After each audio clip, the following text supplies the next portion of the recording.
operates. For thousands of years, it has been the traditional land of the Huron-Wendat, the Seneca, and most recently the Mississaugas of the Credit River. Today, this meeting place is still the home to many Indigenous people from across Turtle Island, and we are grateful to have the opportunity to work on this land. Deep into her 80s, my mother spends hours every week walking door to door to register people to vote.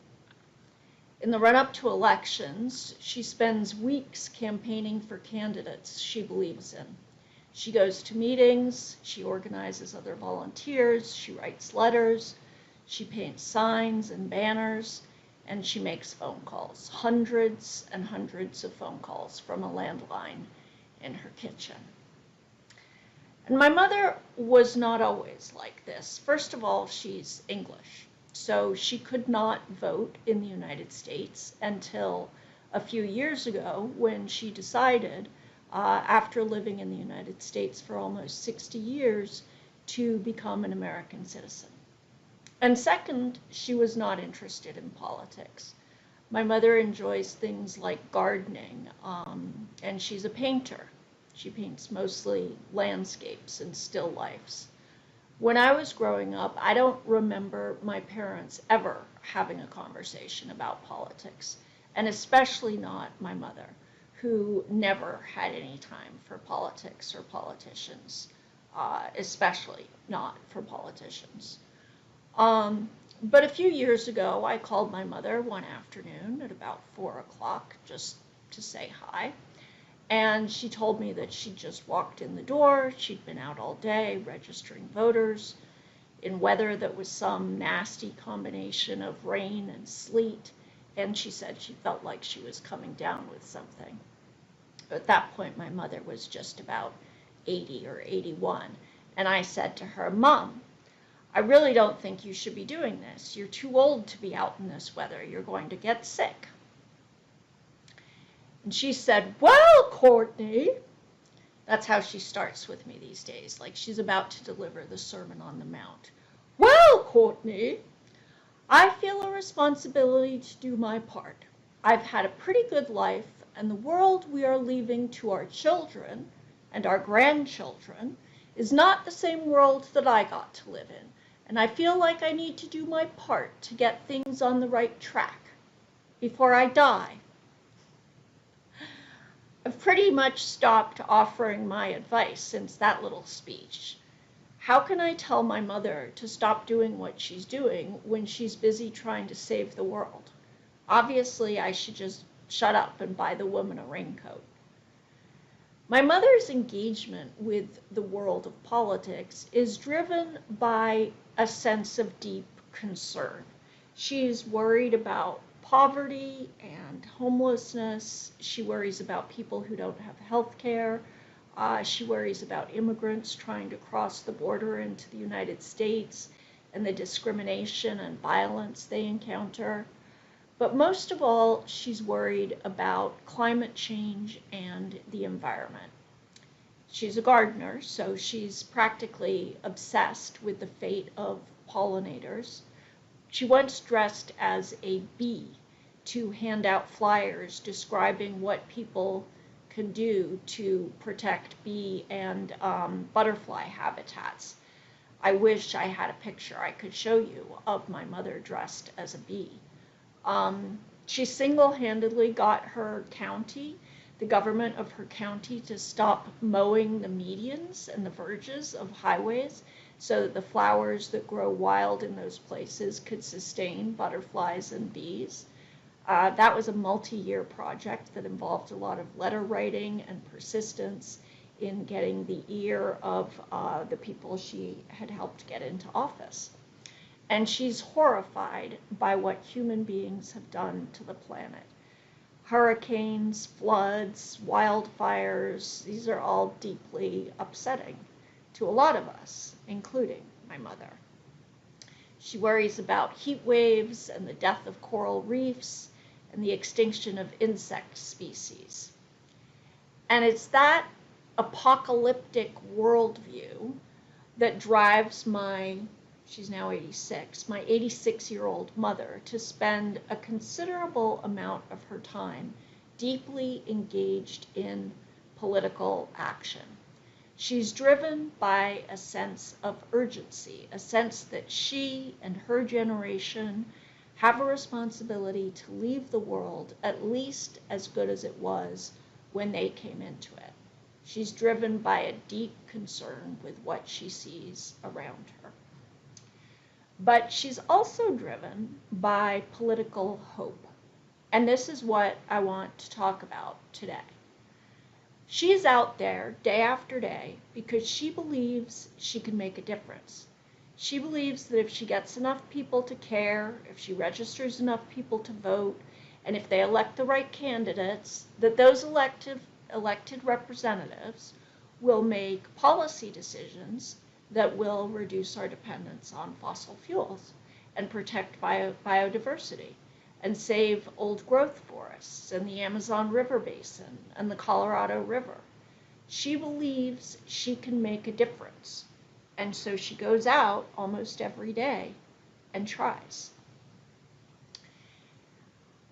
I've been teaching university students for about 25 years, and I've been teaching this class of hundreds of mostly first-year students since 2015. And one thing that worries me is that a lot of young people have a very pessimistic view of the world. There's a pervasive sense of nihilism among youth, a sense that nothing will change, that nothing is possible. I recently had a conversation actually with my 17-year-old son. I noticed that there was some new vandalism along Bloor Street, and I mentioned it to him, and he said, "Toronto is a mess." And I said, "What do you mean?" And he said, "Well, you've probably heard about the TTC. Basically, the Toronto public transport system is overrun by people who are violent and dangerous, and so a lot of people have stopped using public transit." So my son says it's being simplified as a transit problem. He's explaining the problem to me. He said they're calling it a transit problem, but it's not. It's a citywide mental health crisis. Nobody got any help during COVID, and they're out on the streets, and it's terrifying. So I said, I wonder if Olivia Chow will be able to do anything about it, if she'll increase funding for mental health services. So Olivia Chow is the new mayor of Toronto, and she's very different from the old mayor, and so I was basically saying I wonder what the new set of policies will be, city policies, if anything will change. And my son said, "Honestly, I don't believe any politician is going to do anything. I don't believe governments do anything." And then he went on and said, "I mean, obviously, I'm going to vote, but I don't believe my vote is going to matter or that anything is going to get any better." So this is my 18-year-old, and this is what he thinks, right? This is just a snapshot of what young people feel. So I said, "That's exactly what I'm lecturing my students about. Can I tell them about this conversation?" And he said, "Yeah, but make sure you include that I'm planning to vote so I don't sound stupid." So it's not only that young people are worried about the fact that climate change is destroying the planet. They are worried about that. But it's also that they don't believe that anyone is doing anything about it. So every December, when there's a climate summit, it doesn't seem like there's any way that world leaders are going to reach an agreement that keeps us under 1.5 degrees Celsius. And there are world leaders like Donald Trump who govern as if global warming is a hoax perpetrated by China, promising to bring back coal and increase oil drilling in the Arctic and so on and so forth. And then there are politicians like Doug Ford, the Ontario Premier, who canceled plans to put electric vehicle charging stations across southern Ontario, and also pulled Ontario out of carbon tax agreements when he entered office. So faced with the prospect of gas shortages because of the Russian invasion of Ukraine, a lot of countries in Europe reversed their Paris Accord commitments to reduce their dependence on fossil fuels and fired up their coal plants. So what I'm producing here is a lot of evidence that leads us to think that the people in charge, the people who make the decisions, are not taking this seriously.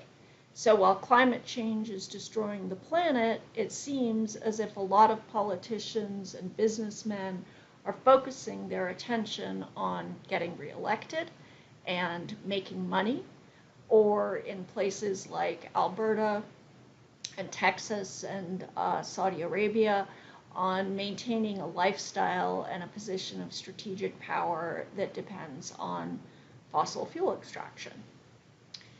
So as a result, probably, of news like this, it seems that a lot of young people believe that things don't change, or at least that things don't change for the better.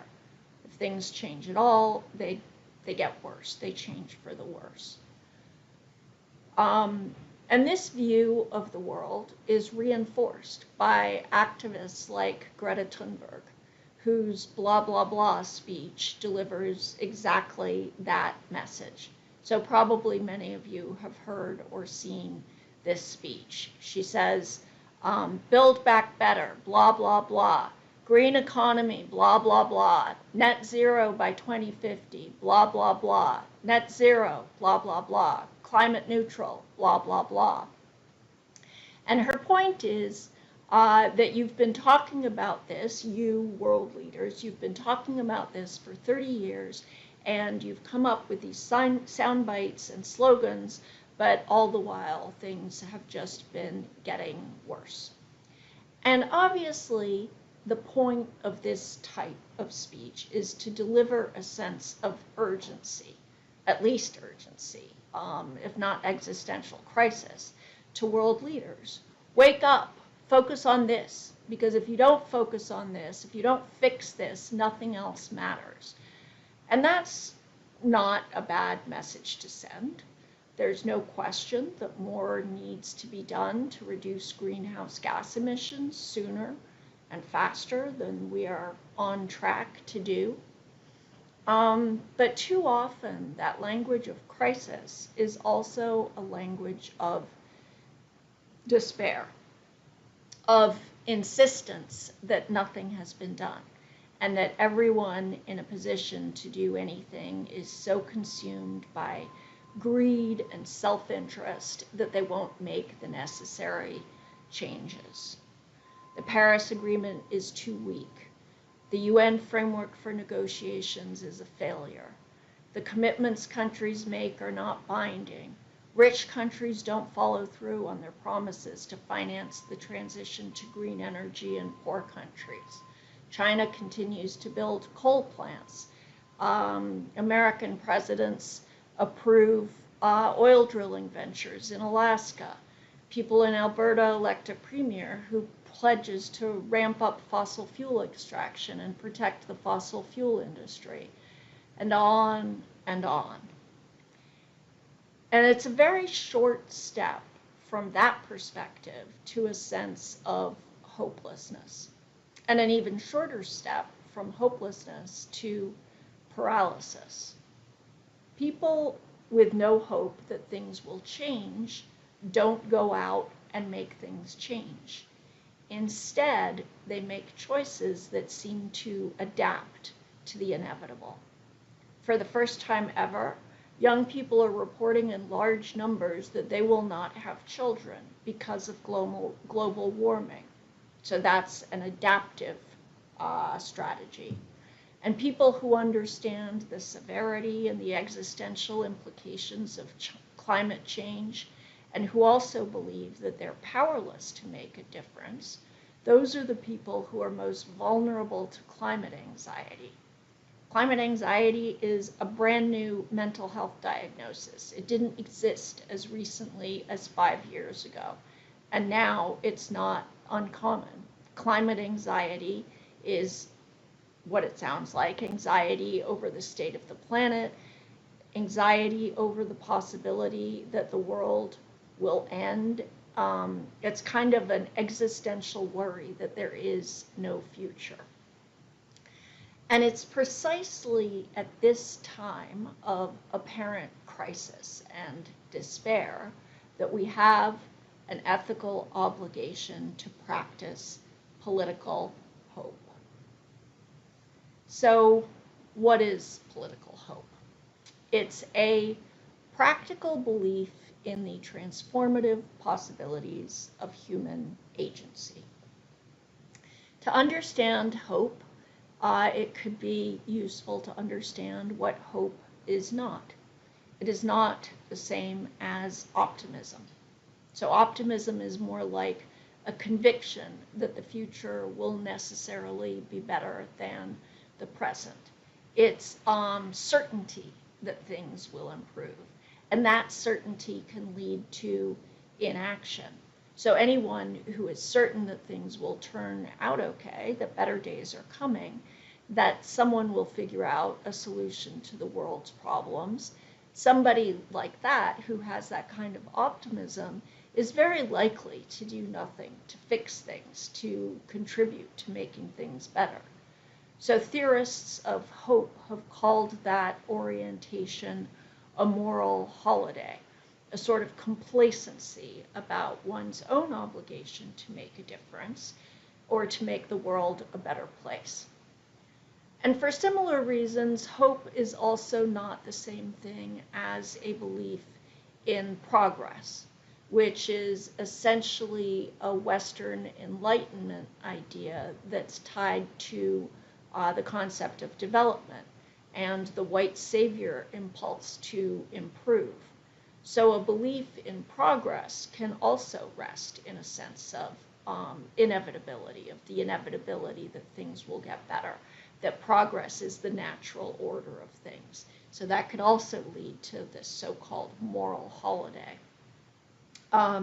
Let's take a look here at the last slide on the bottom of the last quote at the bottom of the slide.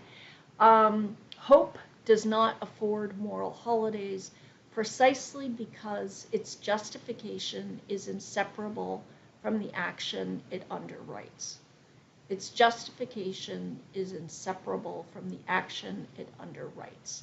So that's not exactly the easiest sentence to understand, the easiest turn of phrase. So let's unpack it a little bit. The justification for hope is the possibility of change. The reason to have hope, the thing that justifies hope, is the belief that change is possible. And that justification underwrites or generates action.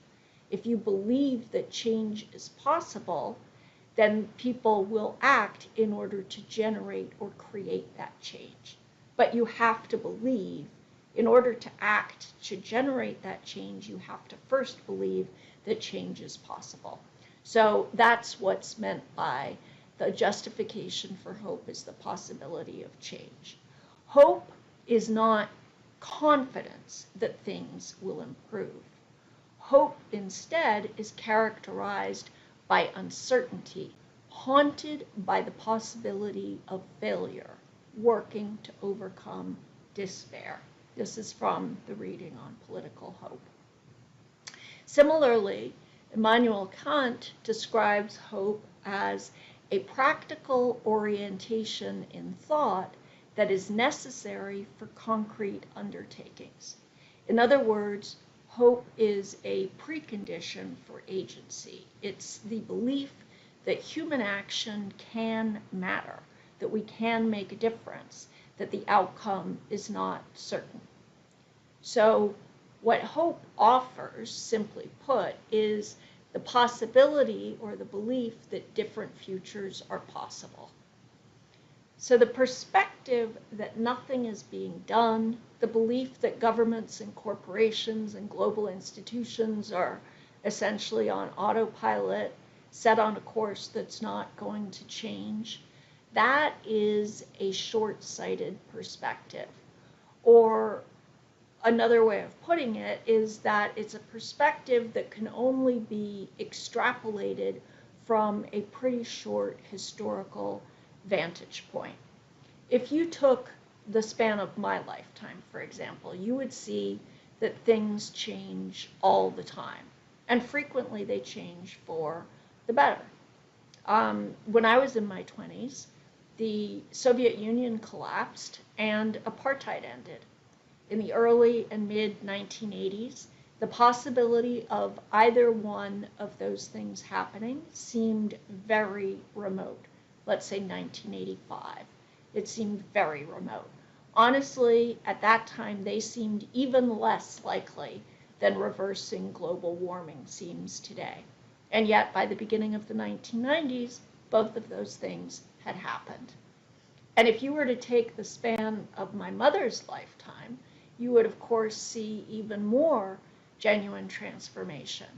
And it's that long view that my mother has that I think sustains her political hope.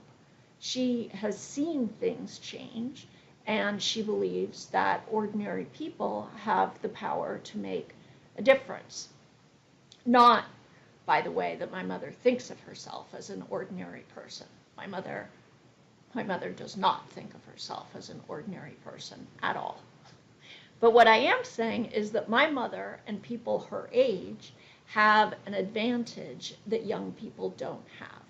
And that is that they have seen an enormous amount of change in their lifetimes.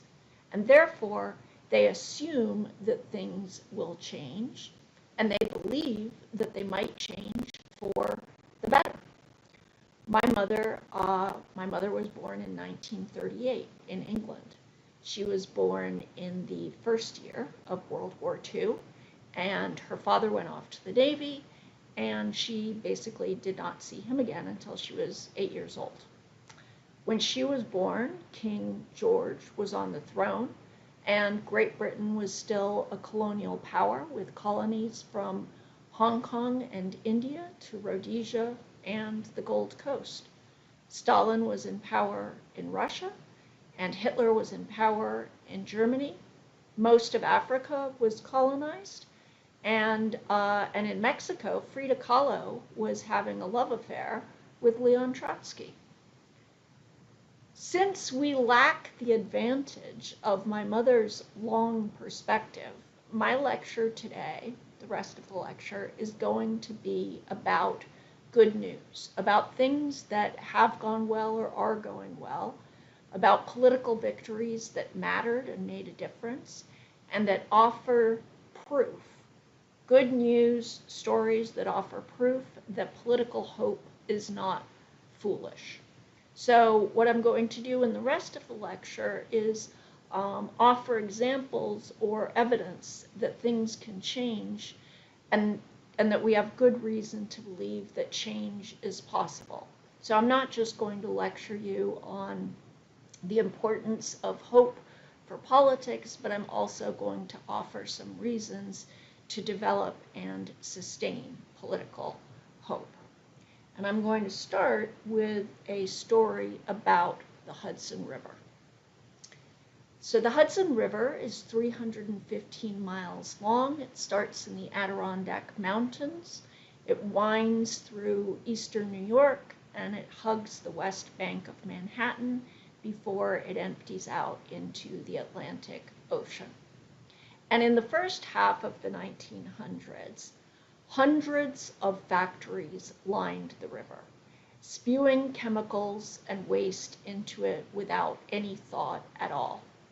Between 1947 and 1977, the General Electric Company alone released 1.3 million pounds of PCBs into the Hudson River from its plants, its factories in Hudson Falls and Fort Edward, New York. Now, PCBs are PCBs are polychlorinated biphenyls that are toxic to human beings and fish as well as the environment. And they're persistent because they do not break down easily.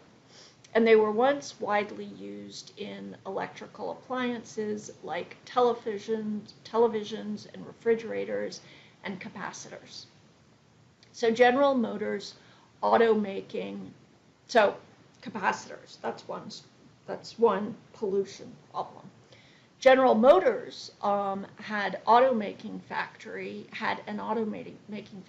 in Tarrytown, which is also along the Hudson River, and it used 1 million gallons of water a day. So it took 1 million gallons of water a day out of the river, and it used that water and then discharged it directly back into the river as waste, contaminated with lead and mercury. So they took 1 million gallons a day, they contaminated it with lead and mercury, and then they pumped it right back, or discharged it right back into the river. And for almost 100 years, there were half a dozen big cities and hundreds of towns that discharged their raw sewage directly into the river. Up until 1986, Manhattan alone dumped 150 million gallons of untreated sewage into the Hudson River every day. So by the 1960s, the lower 200 miles of the Hudson River was a toxic stew. Dead fish and turtles floated on the surface of the river, along with iridescent swirls of oil and other chemicals. The Hudson River was an environmental disaster. And then in 1966, the folk singer Pete Seeger and his wife Toshi founded an organization called Hudson River Sloop Clearwater to draw attention to the pollution of the Hudson River. And that same year, Hudson River commercial fishermen banded together to form the Hudson River Fishermen's Association that later went on to be named River Keepers. And so working together, these two organizations mobilized to force the cleanup of the river. In 1972, the U.S. Congress passed the Clean Water Act, which established a nationwide permit system that put strict restrictions on dumping pollutants into water, into lakes and rivers and oceans. And the Clean Water Act also led to the construction of a number of sewage treatment plants, including in Manhattan and other cities along the Hudson River. In 1977, Clearwater and River Keepers together forced the government to order General Electric to stop dumping PCBs into the river, and then eventually the use of PCBs was actually banned in electronic equipment. In the 1990s, thanks again to Clearwater and River Keepers, the government ordered GE to clean up the river and the sediment at the bottom of the river. So for the last 20 years or so, General Electric has been running a number of expensive dredging operations to remove PCB polluted sediment from the bottom of the river. And that's as a result of various court decisions and government orders. And I first discovered the improvements to the Hudson River when I moved back to New York in the 1990s. So River Keepers used to run this tiny museum in a shed along the river in the West Village of Manhattan, just south of the Meatpacking District. Actually, the shed was out on a pier in the river, so it was over the river. And the tour guides were school children. It was only open on the weekends. And so you'd go into this shed, and your guide would pump water directly out of the river, and then would use some devices to show you how clean the water was, how it had none of the toxic chemicals that they were testing for in their little test tubes, and there were fish swimming in tanks full of water pumped directly from the river. And then at the end of the tour, the child would drink the water that they'd been testing for you to show you that it was so clean it was drinkable. So that's another picture of dredging operations.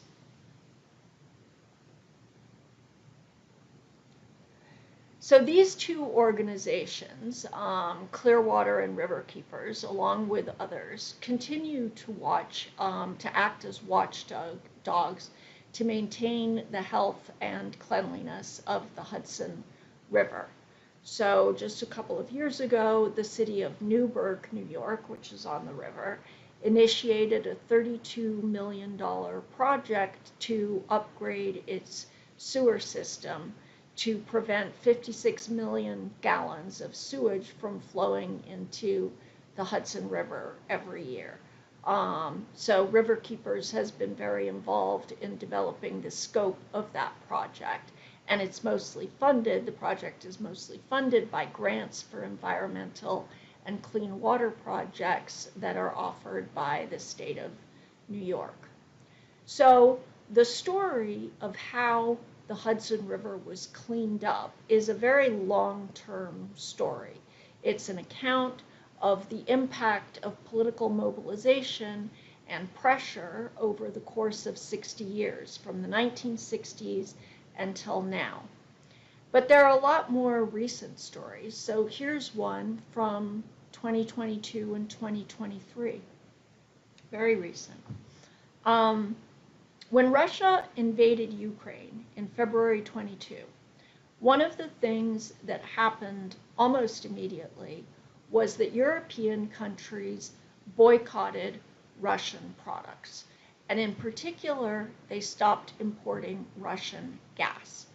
And this was a big deal because European countries, especially Germany, Italy, and the Netherlands, were very dependent on gas imports from Russia for their energy needs. But in 2022, European imports of gas dropped by 82%. So some of that shortfall was replaced with liquefied natural gas, LNG, imported mainly from the United States, but also from Nigeria and Qatar. And some of it was replaced by an increase in coal-fired energy. And so this was the big fear among climate activists, and really everyone who cares about climate change. So coming out of the Glasgow meetings in December 2021, there had been very strong momentum to implement policies to cut emissions and transition to clean energy. So lots of countries had made lots of promises.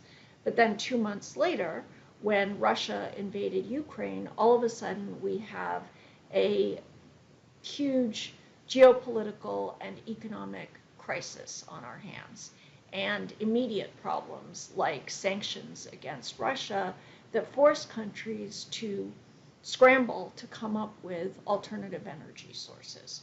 And so climate activists worried that the war in Ukraine would derail the world's commitment to clean energy policy. And actually, that's exactly what initially seemed to happen. So there were many coal-fired energy plants that had been shut down, but then were reopened, and others that had been scheduled to be shut down remained open.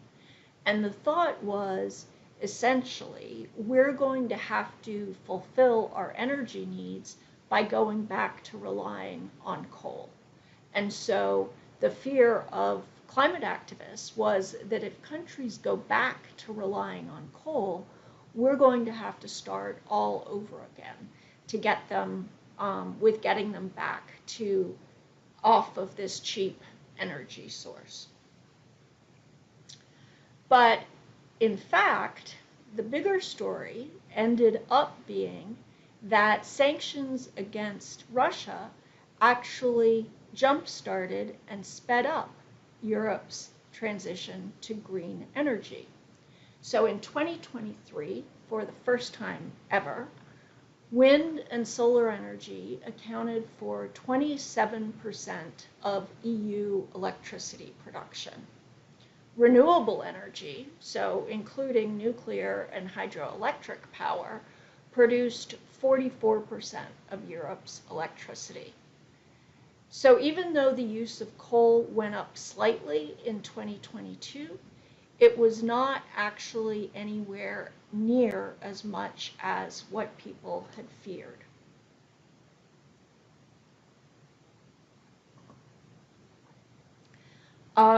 So 26 coal plants came back online in 2022, but on average, they only worked at about 18% of their capacity.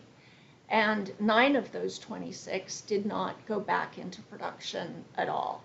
So in the end, coal power increased by just 1.5% in 2022.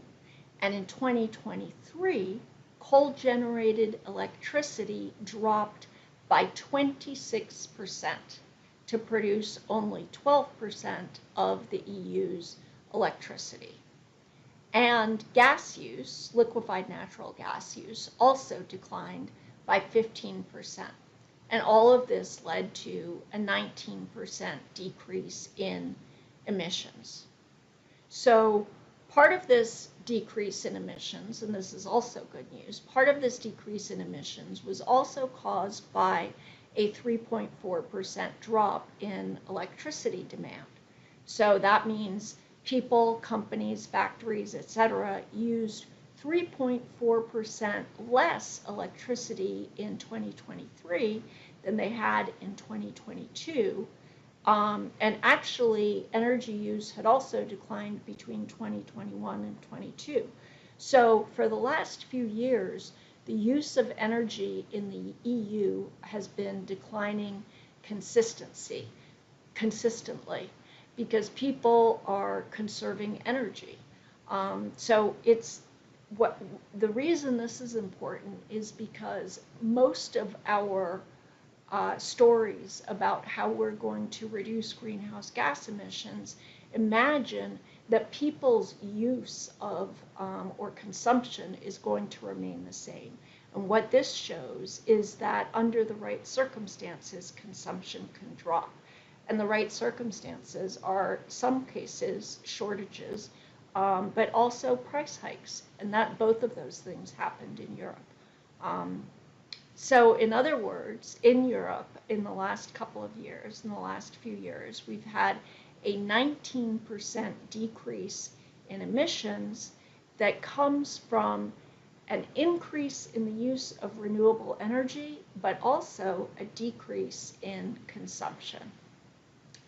And what's more, looking to the future, given current and ongoing investments in clean energy, especially in solar energy, given the investments that have already been made, the transition will continue to ramp up in the near term. So it seems as if what we're starting to see in Europe is the result of policy changes and investments that were initiated 5 to 7 years ago, but have only become visible in the last year or two. So for example, the Netherlands has installed 48 million solar panels in the last decade. And in a country of roughly 24 million people, that's an average of 2 solar panels per person.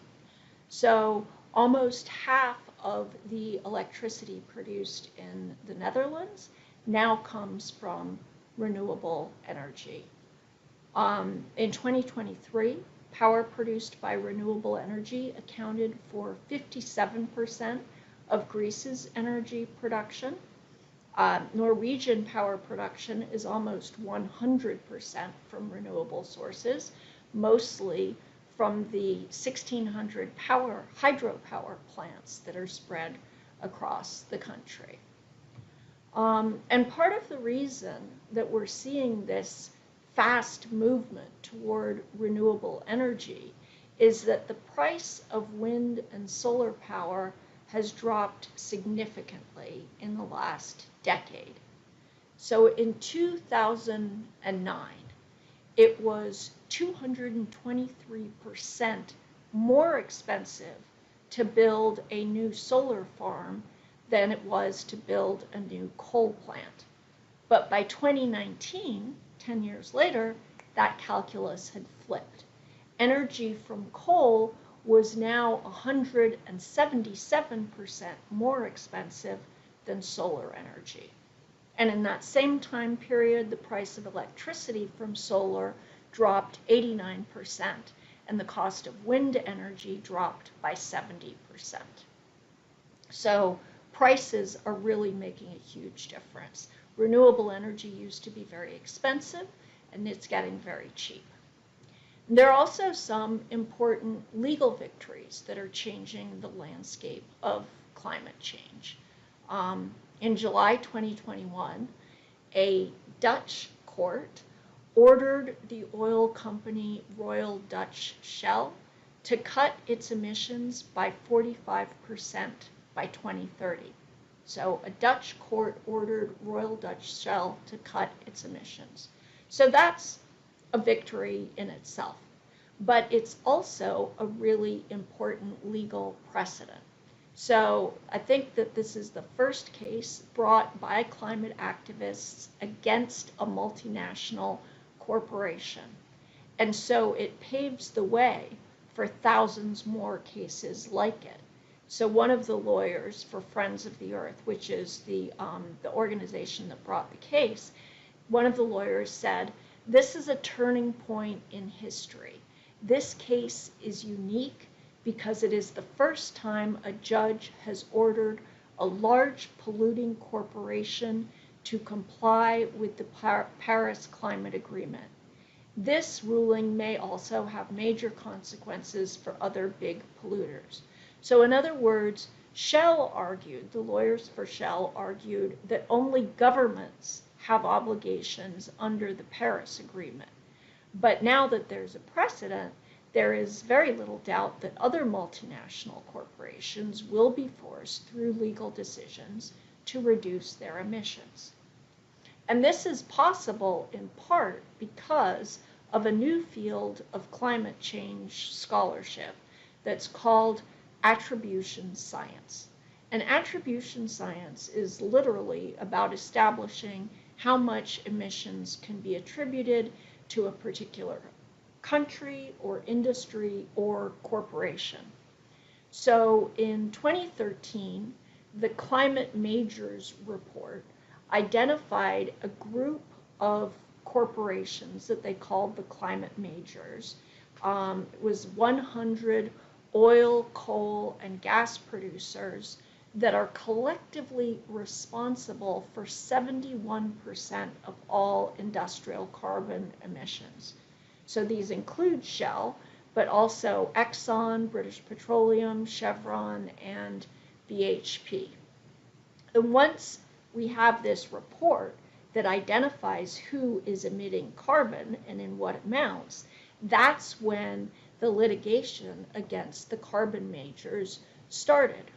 So according to a July 23 report on climate litigation, climate legal cases, so far over 60 cases have been brought against the biggest carbon emitting corporations. So 60 cases have been brought against those carbon majors. And there's a Center for Climate Change Law at Columbia University that has documented 2,341 climate change cases around the world, with well over 200 filed in the last year. And what these cases are forcing governments and corporations to transition from fossil fuel to reduce their emissions and to pay restitution for the impact of climate change. So they're doing two things. They're forcing them to reduce their emissions, And therefore, some of the cases are about reducing emissions, and some of them are about paying restitution for the damage that they have done. But there are other cases that are also interesting, not against corporations, but against governments. Here's one that you may have heard of called Held versus Montana. So in this case, a group of kids went to court against the state of Montana. In this particular case, the Montana Constitution includes a clause that guarantees the right to clean air, water, and a healthy environment for present and future generations. So the Montana Constitution has that clause in it. At the same time, the Montana Environmental Protection Act includes an amendment that prohibits state agencies from considering climate change and greenhouse gas emissions when they're granting permits for new oil and gas projects. So when they're making decisions about new oil and gas projects, they are not allowed to consider climate change and greenhouse gas emissions. All right, so and basically the youth were arguing that therefore that environmental protection clause was unconstitutional because it contravened the state constitution. So the case was heard in the summer of 2023, and the judge found in favor of the plaintiffs. The judge decided that Montana was violating their constitutional rights by continuing fossil fuel development without considering the impact of that development on the environment. And so the Montana decision is important because it sets another legal precedent. The precedent is that a government has an obligation to protect its citizens from the impact of climate change. And so in the wake of that decision, we've got similar cases, specifically cases brought by youth, arguing that the government owes them protection from the impact of climate change. And so there are cases like this that are underway in Canada, as well as in Hawaii and Utah. And there's more good news coming out of the United States. In June 2021, the Keystone Pipeline was canceled after President Biden signed an executive order revoking the permit for construction of the U.S. section of the pipeline. So that Keystone Pipeline was supposed to carry 830,000 barrels of oil a day from the oil sands in Alberta to refineries in Nebraska. And the construction of the pipeline was delayed for 12 years as a result of opposition and mobilization from landowners and indigenous activists and environmentalists. And in the end, after this 12-year delay, Biden revoked the permit, and the owner of the pipeline, TC Energy, finally canceled construction. And in 2022, the U.S. government passed legislation that was called the Inflation Reduction Act. And despite its name, the Inflation Reduction Act is actually a massive government investment in transitioning to clean energy. So the bill includes $500 billion in new spending and tax cuts and subsidies to offer incentives for corporations to transition to clean energy, and to induce car manufacturers to ramp up the production of electric vehicles, for example. And apparently this legislation is designed, it's framed as being designed to cut U.S. emissions in half by 2030. And that is the most ambitious target set by any developed country to date. And so what often happens in cases like this is that once one country takes the lead on a major policy transition, a major policy direction like this, other countries will follow suit. So if the US can cut emissions in half by 2030, then so can Germany, and so can France, and so can Canada. And here are some facts about the United States that surprised me. My slide is not moving. Never mind. Here are some facts about the United States that I didn't know.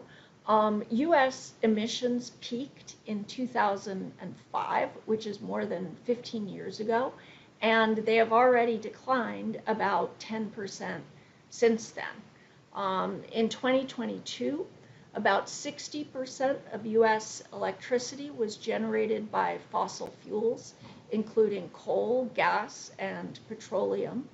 18% was generated by nuclear energy, and 22% is generated from other renewable energies like wind, solar, and hydro. So in other words, a record 40% of U.S. Electrical energy did not come from fossil fuel in 2022. And there's also good news from China, which, as I'm sure many of you know, is the world's top fossil fuel emitter. China has pledged that its emissions will peak in 2030. But many analysts have predicted that instead they will peak in 2025, 5 years ahead of schedule. So what that means is that China's emissions, when you say they'll peak at a certain year, that means that after that they will start to decrease. So analysts predict that China's emissions will start to decrease after 2025. And even though China is the highest emitter of fossil fuels in the world, it is also the biggest investor in renewable energy, roughly quadrupling solar and wind power installations in the last decade.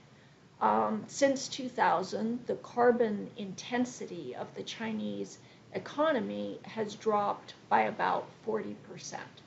So there's more carbon output because the economy has grown, but the carbon intensity has dropped by 40%. According to the International Energy Agency's 2023 electricity market report, renewable energy will be the world's top source of electricity by 2025, providing 35% of the world's electricity and overtaking coal. So I want to be clear, the future is not assured.